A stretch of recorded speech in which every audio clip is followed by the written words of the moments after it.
Today we want to talk about the kind of leaf and plant that you should grow in your farm if you are into rabbit farming or if you're planning to go into rabbit farming. Now, even though rabbits have their pellets and their processed feed, let me correct something.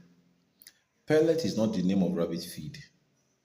A lot of people say pellet. No.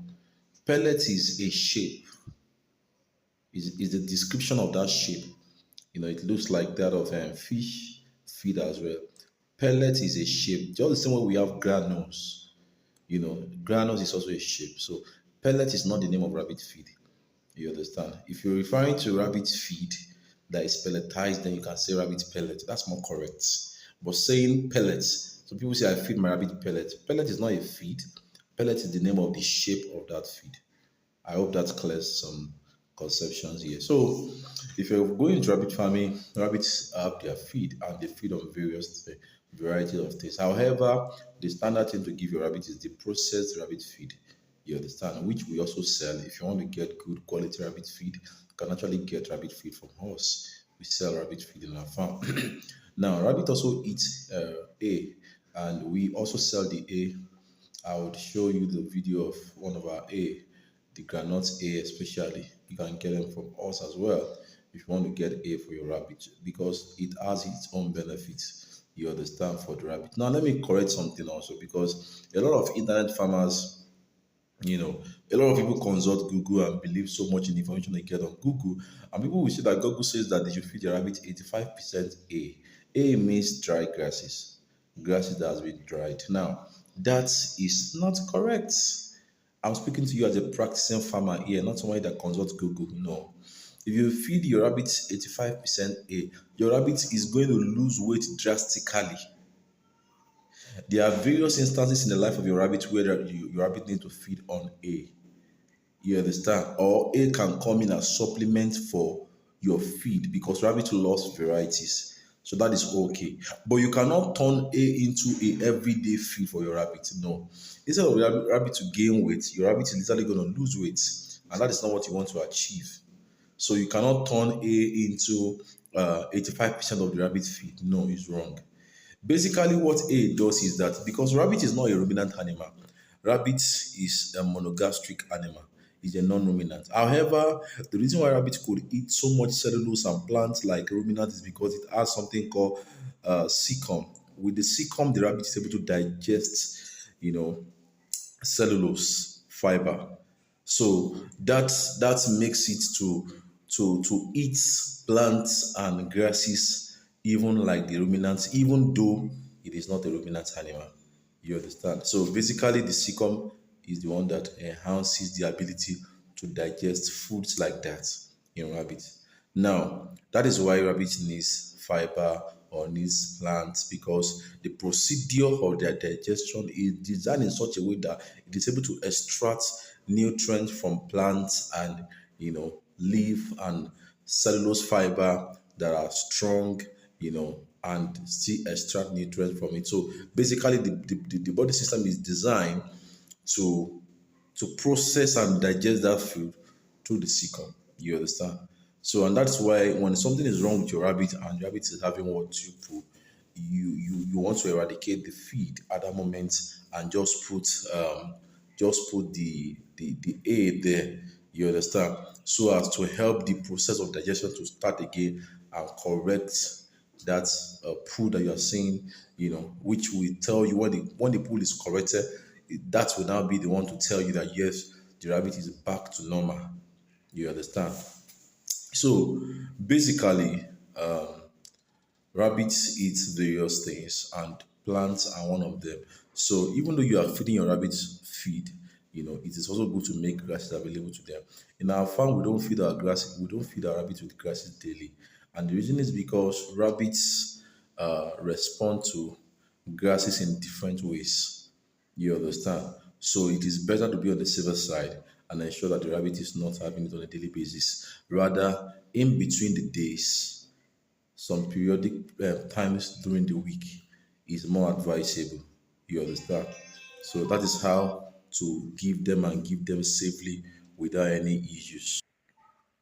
So, but then their grasses are very good for your rabbits. It helps them with vitamin.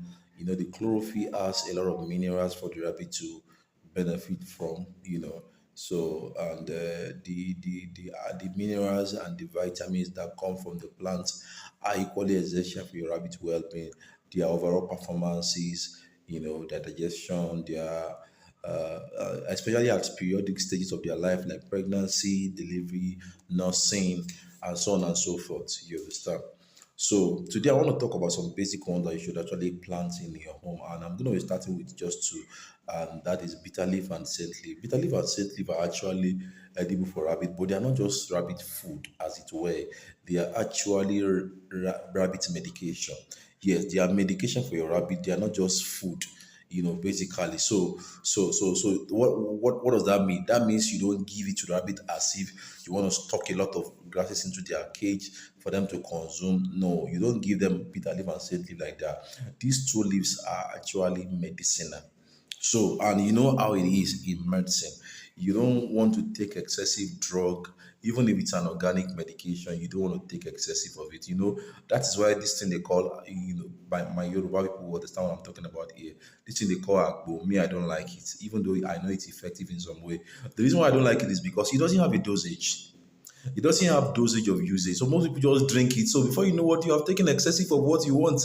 Something that you're trying to use to correct something in your body. Now you don't even know the amount of it that your body should take. You understand? So when you are giving your bitter leaf and scent leaf to rabbits, you don't want to give them excessively. You want to give them in reduced quantity because they are medicinal. So you don't want to give too much of it. You understand? It has a lot of benefit. It helps to boost your rabbit's immunity. It also helps in digestion, for rabbits, and it also supplies some vitamins and minerals into your rabbits. If I've seen situation where rabbit wasn't eating too well, and then St. was able to effect that. You understand? Yeah. So it has a lot of benefits to your rabbits: the blood level, the minerals, the iron, the magnesium, the vitamins, and just a lot of them. They obtain them from bitter leaf and scent leaf. So it's very medicinal for your rabbits, and you should have them in your farm. Then I'm moving to the next one, and that is plantain or banana leaf. Yes, rabbits love them a lot, and it's not just they love them. These leaves are very, very good for rabbits. They are very, very medicinal. So if you give it to your rabbit, the rabbit have a lot to gain for to get from that leaf. And it is very easy to plant either of plantain or banana, because if you plant just one sucker, by the time you know it, a lot of other sucker have sprouts out beside it, and before you know what, the entire place is full of that banana or plantain plant. So that makes it very, very easy for you to actually plant and produce them, and you can just cut the leaf for them. And also the plantain peel and the banana peel are also very, very good and edible for your rabbit. You understand? So and they are good for them, so you can actually eat your plantain, eat your banana, and drop the peel for your rabbit. These are very good thing. The next one I'm going to speak about is pawpaw. Yes, pawpaw leaf is very good for a rabbit. Now, a lot of people says that pawpaw leaf deworm rabbit. Now, I know that pawpaw leaf has some level of, you know, antioxidants and deworm content in it. But to actually say, I've seen people make a mistake. They say, I will not give my rabbit ivermectin injection to deworm her, and I will just use pawpaw leaf. You are deceiving yourself, bro. It's not gonna work. There was somebody that literally was supposed to deworm a rabbit, a female rabbit, before crossing her, and the female rabbit was not coming on it. And instead of him to inject the female rabbit with an ivermectin injection, I mean, yes, I'm talking about ivermectin injection now. He went ahead and started giving the rabbit pawpaw leaf, and then he was like, after 2 weeks of giving the rabbit pawpaw leaf, the rabbit will still not come on it. The rabbit will still not respond. And I was like, see. When it comes to organic medication, most of what you can use organic medication to do is preventive, it's not curative. So you cannot use the cure situation. So when there is severity of a situation, organic medication is not what you use. Inorganic is what you should use because it is very effective. You know, when people have taken like bow and taking self-medication and all those stuff, and the sickness refuse to go, what would they do? They will force themselves and carry themselves to the hospital because at that point in time, they know that they need the intervention of an expertise, not just a professional, not just somebody who told them that take this one, take that one. You can't be playing with your health that way. And the same thing applies to rabbit. So purple leaf is actually very good for rabbit. I have also heard people say that don't give purple leaf to pregnant rabbit.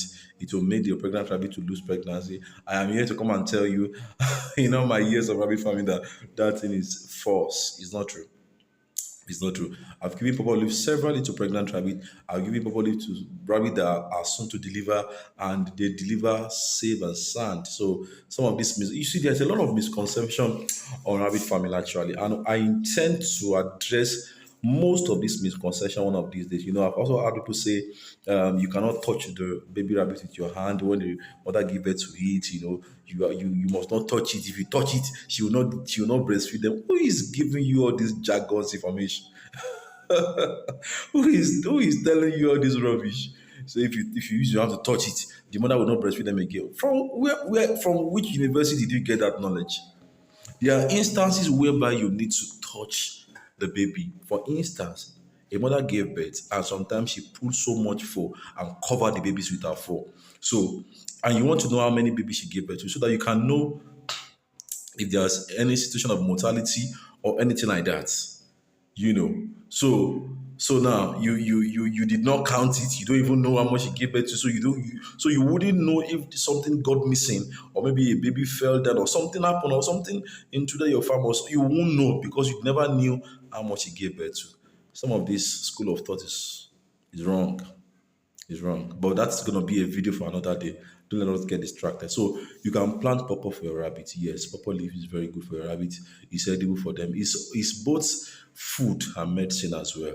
You understand? Yeah, it's medicinal and it's also edible. You understand? Yeah, and the pawpaw fruits as well. Both the ripe and unripe pawpaw are very good for rabbit. You understand? But what if you want to give ripe pawpaw to rabbit? Please make sure it's not watery. You know, people are in levels now. There's the hard one. People like me, we love to hit the hard one. You understand? If it is too soft and it is having so much water, I wouldn't hit it. So that's same way. You don't feed your rabbit with that the one that is watery because it can trigger a lot of changes. You know, rabbits are very sensitive.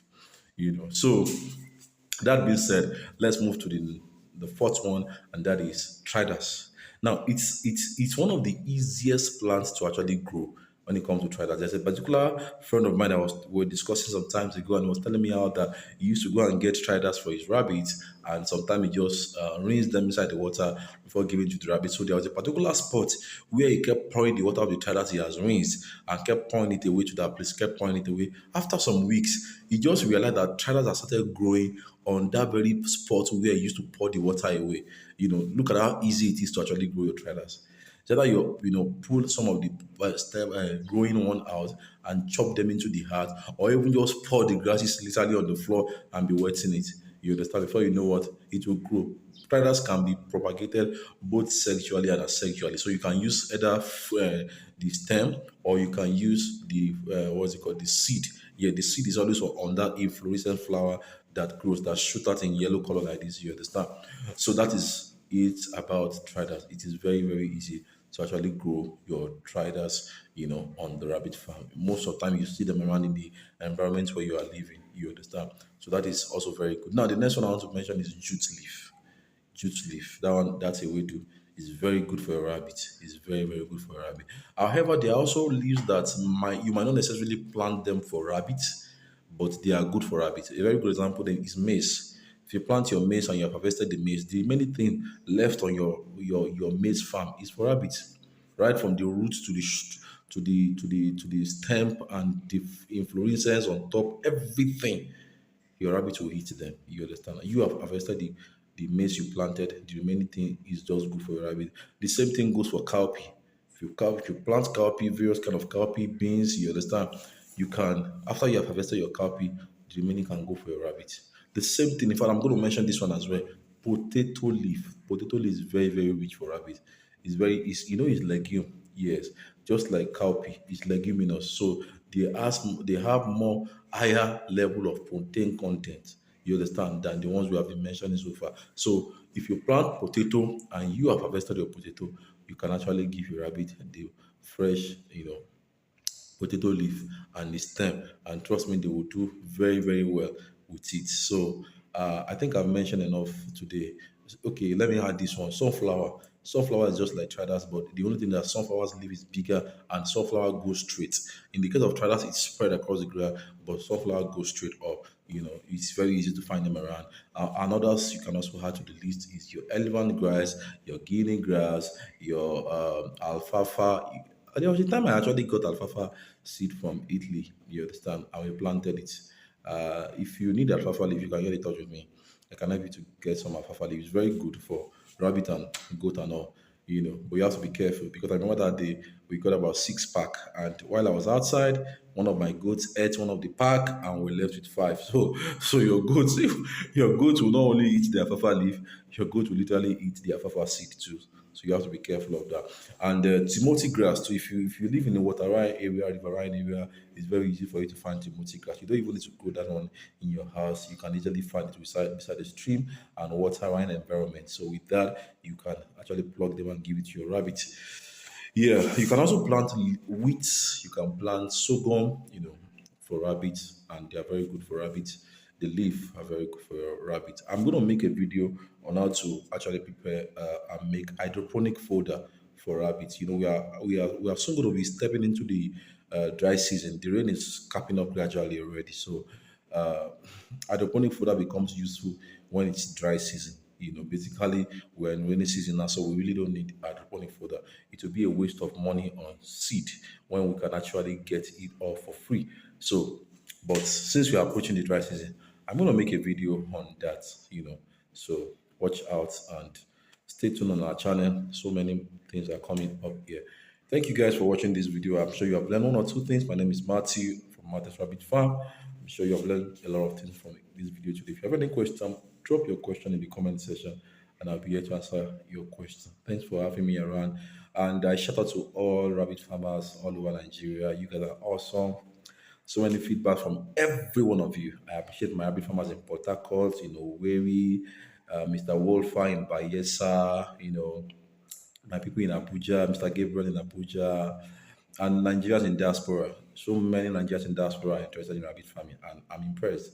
I'm impressed how that you guys are thinking of coming back home to do something. I mean, so many of you guys in diasporas are looking forward to rabbit farming, and that is a very, very good thing, to come and make home proud, no matter how much you travel, there is no place like home, right? The home is missing you as much as you are missing the home too. So you're welcome to do business back home. So I wish you guys well. Thanks for watching this video. I'll see you in my next video. Have a lovely day. Bye for now.